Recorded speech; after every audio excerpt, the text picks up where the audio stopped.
One that starts a waterfall and moves to Agile, I would argue, is going to be implemented a lot faster and deliver value a lot faster than the other scenario where you start with that. And the reason for that is if you start with Agile, you're sort of going in circles and you're meandering through your project and experimentation and all that stuff that ultimately will take more time and money than if you just took the time to plan and create a clear roadmap up front before you shifted it into Agile mode. So that's one way to look at it, is start with Waterfall, move to Agile later on. Now, there are a couple scenarios where I would say maybe Agile does make sense from the start. One would be if you're a high-growth organization. If you're a fast-growing, fast-moving technology or a younger company, chances are pretty high that even if you wanted to take a waterfall approach and take that time to define business processes and requirements up front, you wouldn't be able to because it's like a moving target. You're growing and changing so fast that it doesn't make sense to start off with a waterfall approach. Agile is actually going to serve you a lot better. That's where you want to leverage Agile from the start, because as the company evolves and changes, you can be baking technology into those changes along the way. The other scenario where we see Agile work really well, even in larger organizations, is if you're focused on innovation.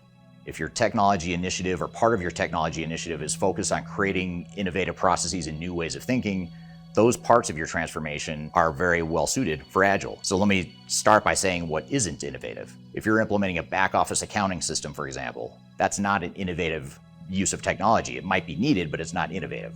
That's a scenario where you probably want to take more of a traditional waterfall and then Agile approach.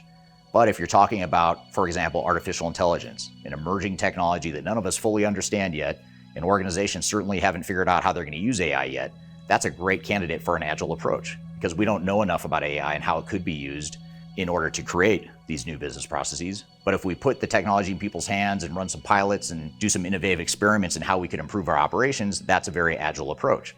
So with those newer emerging technologies and the focus on innovation, or those parts of your business that are very innovative, that might be a good candidate for more of an Agile approach. So the bottom line here is Agile can be good, but it can also be bad.